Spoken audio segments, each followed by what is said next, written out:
نحمده ونصلي ونسلم على رسوله الكريم أما بعد فأعوذ بالله من الشيطان الرجيم بسم الله الرحمن الرحيم ادخلوا في السلم كافة ولا تتبعوا خطوات الشيطان إنه لكم عدو مبين. وقال النبي صلى الله عليه وسلم أنا بعثت لأتم مكارم الأخلاق أو كما قال عليه الصلاة والسلام. صدق الله وصدق رسوله النبي الكريم. اللهم صل على محمد وعلى آل محمد كما صليت على إبراهيم وعلى آل إبراهيم إنك حميد مجيد. اللهم بارك على محمد وعلى آل محمد كما باركت على إبراهيم وعلى آل إبراهيم إنك حميد مجيد. معزز سامعین اکرام، آج انشاءاللہ حقوق العباد میں سے چند حقوق کا ذکر کیا جائے گا۔ اللہ رب العالمین فرماتے ہیں یا ایھا الذین آمنوا ادخلوا فی السلم کافہ، کہ اے ایمان والو دین اسلام کے اندر پورے کے پورے داخل ہو جاؤ۔ ولا تتبعوا خطوات الشیطان، اور شیطان کے نقش قدم پر نہ چلو۔ انہ لکم عدو مبین، وہ تمہارا کھلا دشمن ہے۔ دین اسلام صرف عبادات کا نام نہیں ہے، بلکہ دین اسلام ایک مکمل ضابطہ حیات ہے، اور دین اسلام کے اندر اللہ رب العالمین نے تمام انسانیت کو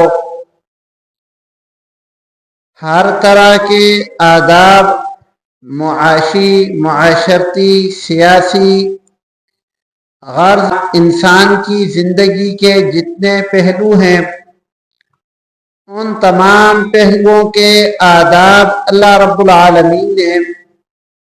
تاجدار مدینہ صلی اللہ علیہ وآلہ وسلم کی صورت میں عملی طور پر دنیا کے سامنے رکھے ہیں۔ ایک مسلمان کے دوسرے مسلمان پر جو حق ہیں، آج انشاءاللہ ان میں سے 7 حقوق جو حضرت برا بن عازب رضی اللہ تعالی عنہ کی روایت میں موجود ہیں، اور یہ روایت صحیح بخاری کے اندر موجود ہے کہ تاجدار مدینہ صلی اللہ علیہ وآلہ وسلم نے معاشرتی پہلو کے لیے یا معاشرتی زندگی کے کچھ اصول بیان فرمائے ہیں، کچھ طریقے بیان فرمائے ہیں۔ ان میں سے 7 کا ذکر انشاءاللہ آج ہونا ہے، جو حضرت برا بن عازب رضی اللہ تعالی عنہ کی روایت میں موجود ہے۔ سب سے پہلے جس کا ذکر کرنا چاہوں گا وہ ایک انسان کی بیمار پرسی ہے، عیادت ہے۔ کسی انسان کی بیمار پرسی کرنا، عیادت کرنا، یہ ہمارے معاشرے کا بھی ایک رواج ہے اور ہمارے دین کا بھی ایک حصہ ہے۔ لیکن مسئلہ یہاں پہ پیدا ہوتا ہے کہ جب ایک مسلمان ایک کام کر رہا ہوتا ہے، وہ دین کا حصہ بھی ہوتا ہے، لیکن وہ مسلمان اس کو دین کا حصہ سمجھ کر نہیں بلکہ رسم اور رواج سمجھ کر رہا ہوتا ہے، تو اس میں کچھ خرابیاں بھی آ جاتی ہیں، اور پھر جیسی نیت ہو انسان کو ویسا بدلہ بھی ملتا ہے۔ تو بیمار پرسی کرنا، کسی بیمار کی عیادت کرنا، کسی بیمار کی تیمارداری کرنا، یہ سنت نبوی ہے اور عبادت ہے۔ جب یہ عبادت ہے تو عبادت کا مقصد اللہ رب العالمین کی رضا ہوتا ہے، اللہ رب العالمین کی خوشنودی حاصل کرنا ہوتا ہے۔ عبادت ایک دوسرے کو دیکھ کر نہیں کی جاتی۔ ہمارے معاشرے کے اندر عیادت کا، بیمار پرسی کا رواج ہے، لیکن اس میں ایک غلط پہلو یہ ہے کہ ہم لوگ یہ دیکھتے ہیں کہ جب ہمارے گھر کا کوئی فرد بیمار تھا تو جو بندہ آج بیمار ہے وہ اس وقت اس کی عیادت کے لیے آیا تھا کہ نہیں؟ اگر وہ اس وقت اس کی عیادت کے لیے آیا ہوتا ہے تو ہم لوگ اس کی عیادت کے لیے جاتے ہیں، جب اس کے آنے کو دیکھ کر جاتے ہیں تو یہ عبادت نہیں رہتا، بدلہ بن جاتا ہے، رواج بن جاتا ہے۔ عبادت یہ تب ہی کہلائے گا جب ہم اللہ کی رضا کے لیے کسی بیمار کی عیادت کریں گے۔ جیسے نماز پڑھنا ایک عبادت ہے، جب ہم نماز پڑھنے کے لیے آتے ہیں تو ہم یہ چیز نہیں دیکھتے کہ ہمارے اس رشتہ دار نے یا اس پڑوسی نے یا اس تعلق والے نے اگر نماز پڑھی ہے تو ہم بھی پڑھیں گے، اور اگر اس نے نہیں پڑھی تو ہم بھی نہیں پڑھیں گے۔ نماز میں ہم ایسے نہیں کرتے، بلکہ نماز کو عبادت سمجھ کر اپنا فریضہ ادا کرتے ہیں، اور جس نے پڑھی ہوتی ہے اسے دیکھ کر دل خوش ہوتا ہے، اور جس نے نہیں پڑھی ہوتی اس کے لیے ہدایت کی دعا کرتے ہیں۔ اگر یہی حال ہم اپنی بیمار پرسی کا بھی کریں کہ بیمار پرسی بھی ایک عبادت ہے، ہم بیمار ہوئے تھے تو کوئی شخص آیا تھا یا نہیں آیا تھا، اس کے آنے نہ آنے کا اس میں کوئی عمل دخل نہ ہو، بلکہ بیمار کی بیمار پرسی کے لیے اگر چلے جائیں اور اس کو اللہ کا حکم، نبی کریم صلی اللہ علیہ وآلہ وسلم کی سنت اور عبادت سمجھیں تو اس میں بہت بڑی فضیلت ہے۔ تاجدار مدینہ صلی اللہ علیہ وآلہ وسلم نے فرمایا ہے، سنن ترمذی میں یہ روایت موجود ہے کہ جو بندہ بھی کسی بیمار کی بیمار پرسی کے لیے صبح جاتا ہے تو شام تک اس کے لیے 70,000 فرشتے رحمت اور مغفرت کی دعا کرتے ہیں، اور جو انسان شام کو کسی کی بیمار پرسی کے لیے جاتا ہے تو 70,000 فرشتے صبح تک اس کی رحمت اور مغفرت کے لیے دعا کرتے ہیں، اور ساتھ میں اللہ رب العالمین نے جو جنت کا وعدہ کیا ہوا ہے وہ علیحدہ ہے۔ جب ہم عبادت سمجھ کر کسی کی بیمار پرسی کے لیے جائیں گے تو ہمارے سامنے یہ فضیلت ہوگی، اللہ کا حکم ہوگا، 70,000 فرشتوں کی دعاؤں کے طالب بن کر جائیں گے، جنت کے طالب بن کر جائیں گے۔ جب اتنا بڑا مقصد اپنے سامنے رکھ کر کسی کی عیادت کے لیے جائیں گے تو یہ چیز کوئی معنی نہیں رکھتی کہ وہ آدمی ہماری عیادت کے لیے آیا تھا یا نہیں آیا تھا۔ دوسری بات یہ ہے کہ عیادت کے لیے آپ صلی اللہ علیہ وآلہ وسلم نے جو تعلیمات دی ہیں وہ یہ ہے کہ عیادت جو ہے وہ تخفیف کے ساتھ ہو، یعنی جب آپ کسی کی عیادت کے لیے جاتے ہیں تو وہاں جا کر محفل نہ لگا لیں، بلکہ 4-5 منٹ مناسب وقت جو معاشرے کا رواج ہے یا جس سے مریض کو تنگی نہ ہو اتنی دیر بیٹھ کر مریض کی عیادت کریں، مریض سے اس کا حال احوال پوچھیں اور اس کی بیماری پر اس کو صبر کی تلقین کریں، اور اللہ رب العالمین کی طرف سے جو ثواب کا اور اجر کا وعدہ ہے اس کی خوشخبری اس کو دیں اور اس کے لیے دعائے صحت کریں۔ احادیث مبارکہ کے اندر یہ دعائیں موجود ہیں کہ جب آپ کسی کی بیمار پرسی کے لیے جائیں تو جاتے ساتھ کون سی دعا کرنی ہے؟ لا بأس طہور انشاءاللہ۔ اس کے علاوہ بھی کچھ احادیث مبارکہ کے اندر دعاؤں کے الفاظ ملتے ہیں، تو وہاں جا کر بیٹھ کر عیادت کرنے کے بعد اس مریض کے لیے دعا کی جائے اور جتنی جلدی ممکن ہو سکے اس مریض کے پاس سے اٹھ کے بندہ آ جائے، کیونکہ مریض انسان بے تکلف رہنا پسند کرتا ہے۔ مثلا ایک صحت مند انسان دو آدمیوں میں ہر طرح سے 1 گھنٹہ بیٹھ سکتا ہے، لیکن ایک مریض انسان لیٹے رہنے کو پسند کرتا ہے۔ اگر وہ بیٹھا ہوا بھی ہو تو اس کی خواہش ہوتی ہے کہ وہ اپنی ٹانگیں پھیلا کر بیٹھے، اور جب کوئی عیادت والا آدمی پاس بیٹھا ہوا ہو تو نہ انسان ٹانگیں پھیلا کر بیٹھ سکتا ہے اور نہ ہی انسان لیٹ سکتا ہے۔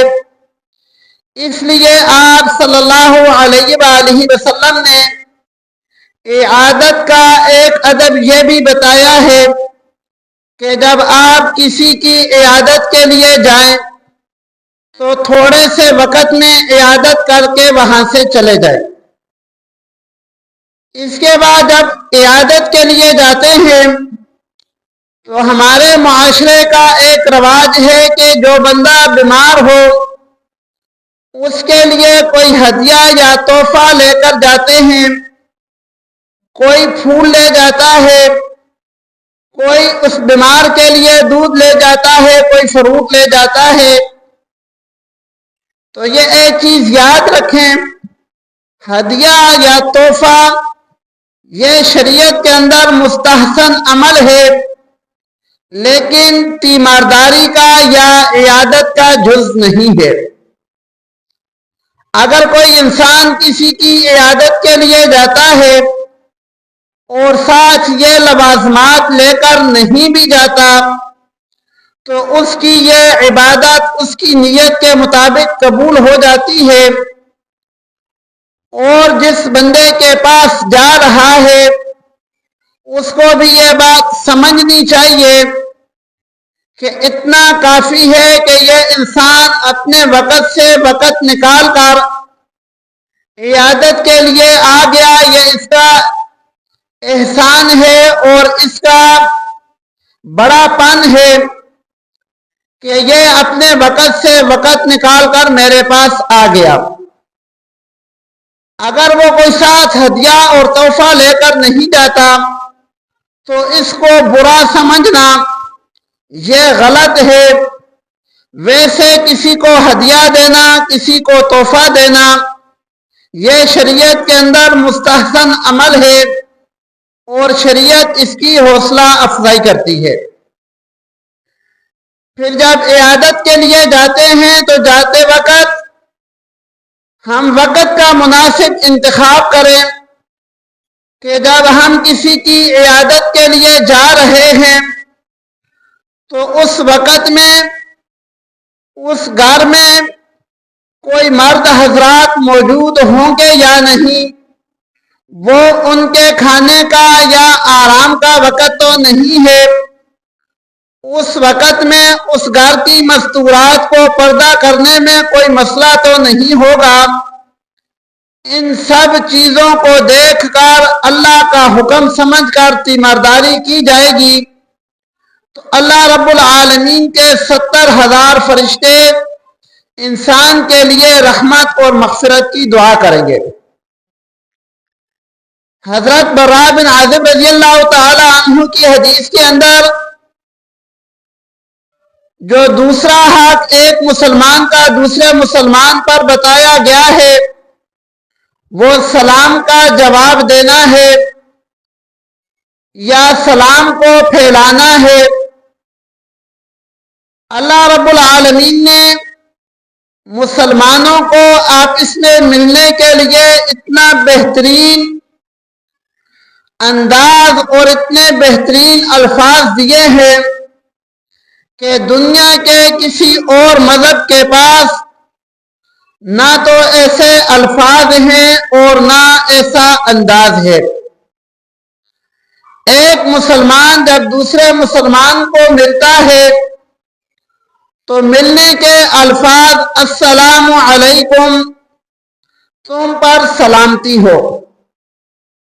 جواب میں دوسرا انسان کہتا ہے وعلیکم السلام، تم پر بھی سلامتی ہو۔ تو جب دو انسان ملتے ہیں تو ایک دوسرے کے ساتھ ملاقات کے لیے اللہ رب العالمین نے دعا کے الفاظ رکھے ہیں کہ جب ملو تو سلامتی کی دعا کیا کرو۔ آج ہمارے اندر ملاقات کے وقت کے جو الفاظ ہیں اگرچہ برے نہ بھی ہوں تو ایک تو شریعت کی تعلیمات سے ہٹ کر ہیں اور دوسری چیز یہ ہے کہ ان کے اندر دعا اس طریقے کی نہیں پائی جاتی جو آپ صلی اللہ علیہ وآلہ وسلم نے سکھائی ہے، اور کچھ الفاظ تو ایسے ہیں کہ ان کا بالکل کچھ مقصد ہی نہیں بنتا، جیسے جب ملیں تو ہیلو کہہ کر ملیں، جیسے ہمارا فون پر بات کرنے کا دستور ہے تو ہیلو کا تو کوئی مطلب ہی نہیں، کوئی معنی ہی نہیں، ایک فضول قسم کے لفظ کے ساتھ اگلے کو مخاطب کرنے سے بہتر ہے کہ آپ صلی اللہ علیہ وآلہ وسلم نے جو دعائیہ کلمات سکھائے ہیں اس کے ساتھ دوسرے بندے کو مخاطب کرے۔ کچھ لوگ good morning, good afternoon, good evening کے الفاظ استعمال کرتے ہیں، ان کا مقصد اور ان کا معنی اگرچہ برا نہیں ہے کہ آپ کی صبح اچھی ہو، آپ کی شام اچھی ہو، آپ کی دوپہر اچھی ہو، اچھے الفاظ ہیں، لیکن میرے بھائیوں سلامتی کو یہ بھی نہیں پہنچتے اور آپ صلی اللہ علیہ وآلہ وسلم کے طریقے کو بھی نہیں پہنچتے۔ پھر سلامتی کے لیے، سلام کے لیے قرآن مجید کا ایک حکم ہے وَإِذَا حُيِّيتُم بِتَحِيَّةٍ فَحَيُّوا بِأَحْسَنَ مِنْهَا أَوْ رُدُّوهَا، جب تمہیں سلام کیا جائے فَحَيُّوا بِأَحْسَنَ مِنْهَا، تو جواب میں جو آپ کو سلام کے لفظ پیش کیے گئے ہیں اس سے بہتر اور زیادہ لفظ استعمال کرو، اور ردوہا، یا اگر زیادہ الفاظ نہیں استعمال کر سکتے تو کم از کم وہی الفاظ لوٹا دو۔ آپ صلی اللہ علیہ وآلہ وسلم ایک مجلس میں بیٹھے ہوئے تھے، ایک صحابی تشریف لائے اور سلام کیا السلام علیکم، آپ صلی اللہ علیہ وآلہ وسلم نے جواب دیا اور فرمایا 10۔ دوسرے صحابی آئے، انہوں نے سلام کیا السلام علیکم ورحمۃ اللہ،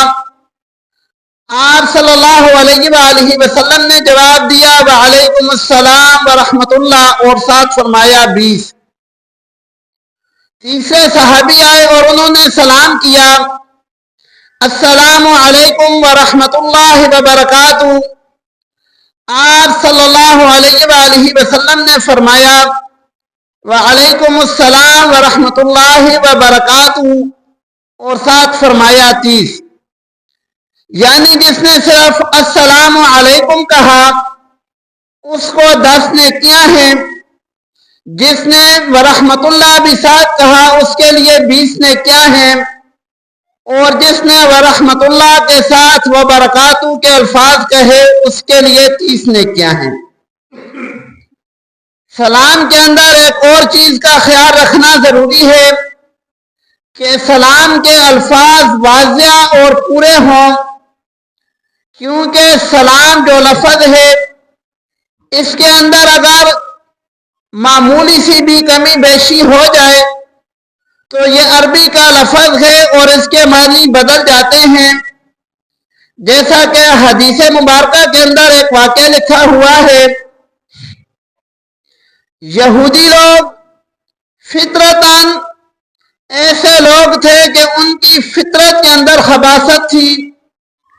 ان کی فطرت کے اندر ہی دوسرے انسان کو نقصان پہنچانا تھا، تو وہ جب سلام کرتے تو السلام علیکم نہیں کہتے تھے بلکہ السلام کہتے تھے، لام بیچ سے حذف کر دیتے تھے۔ السلام کا مطلب ہوتا ہے موت۔ تو ایک دفعہ ایک یہودیوں کی جماعت آئی اور آ کر آپ صلی اللہ علیہ وآلہ وسلم کو ان الفاظ کے ساتھ سلام کیا، جو الفاظ سلام کے نہیں بلکہ بددعا کے ہیں۔ حضرت عائشہ رضی اللہ تعالی عنہا یہ الفاظ سن رہی تھیں، فوراً بولی وعلیکم السلام ولعنہ، کہ تم پر بھی موت ہو اور اللہ کی لعنت ہو۔ آپ صلی اللہ علیہ وآلہ وسلم فرمانے لگے کہ ماحل یا عائشہ، اے عائشہ نرمی اختیار کرو۔ جب انہوں نے مجھے جو الفاظ کہے تو میں نے صرف وعلیکم کہہ کر جواب دے دیا کہ جو تم نے میرے سامنے پیش کیا ہے تمہارے لیے بھی وہی ہے۔ حالانکہ حضرت عائشہ رضی اللہ تعالی عنہا نے ان کو ویسا ہی جواب دیا تھا، لیکن آپ صلی اللہ علیہ وآلہ وسلم نے اخلاق کریمانہ سکھائے ہیں کہ نرمی سے جواب دو۔ پھر فرمانے لگے کہ اے عائشہ، جس چیز میں بھی نرمی ہوتی ہے تو نرمی اس چیز کو خوبصورت اور مزین کر دیتی ہے، اور جس چیز سے نرمی کو کھینچ لیا جاتا ہے اس چیز سے زینت کو بھی کھینچ لیا جاتا ہے۔ تو ایک مسلمان کا دوسرے مسلمان پر حق سلام کرنے کا ہے۔ تیسرا حق برا بن عازب رضی اللہ تعالی عنہ کی حدیث کے اندر جو موجود ہے وہ جنازے کے پیچھے جانا ہے، مطلب جنازہ پڑھنا ہے۔ جنازے کے اندر سب سے پہلی چیز ہمیں نیت خالص کرنی چاہیے کہ ہم جنازہ اللہ کی رضا کے لیے پڑھیں گے اور اپنے بھائی کا حق ادا کرنے کے لیے پڑھیں گے۔ کوئی دیکھے نہ دیکھے اس سے کوئی غرض نہیں ہے، اللہ کی رضا مقصود ہو۔ دوسری بات، ہمارے معاشرے کے اندر یہ جب جنازہ اٹھایا جاتا ہے تو کچھ لوگ کلمہ شہادت کے الفاظ کہتے ہیں۔ یہ پوری احادیث مبارکہ کے اندر آپ صلی اللہ علیہ وآلہ وسلم کی زندگی کے اندر صحابہ کرام رضوان اللہ تعالی علیہم اجمعین کی زندگی کے اندر موجود نہیں ہے، ان کا شریعت سے کوئی تعلق نہیں ہے، بلکہ شریعت اس کے خلاف حکم دیتی ہے کہ جنازے کے پیچھے چلو، آگے نہیں چلنا۔ اور دوسری بات یہ ہے کہ خاموشی سے یہ سوچتے ہوئے چلو کہ آج اس کا جنازہ پڑھنے جا رہے ہیں، کل میرا بھی پڑھا جائے گا۔ تو یہ چیز جنازے کے اندر ضروری ہے کہ انسان خاموشی سے اپنا مراقبہ اور محاسبہ کرتے ہوئے جائے اور جنازے سے آگے نہ چلے۔ ایک اور ادب علماء نے لکھا ہے کہ جب تک میت کی چارپائی کو زمین پر رکھ نہیں دیا جاتا اس وقت تک چاہیے کہ انسان بیٹھے نہیں۔ جو بیٹھے ہوئے ہیں ان کا علیحدہ حکم ہے، جو کھڑے ہیں ان کے لیے مناسب یہ ہے کہ پہلے میت کی چارپائی رکھ دی جائے اس کے بعد بیٹھیں۔ پھر جو انسان صرف جنازہ کر کے آ جاتا ہے اس کے لیے اور ثواب ہے، اور جو بندہ تدفین میں شریک ہوتا ہے اس کے لیے زیادہ ثواب ہے۔ اللہ رب العالمین سے دعا ہے کہ اللہ رب العالمین ہم سب مسلمانوں کو ایک دوسرے کا حق پہچاننے کی اور اس کو ادا کرنے کی توفیق عطا فرمائے۔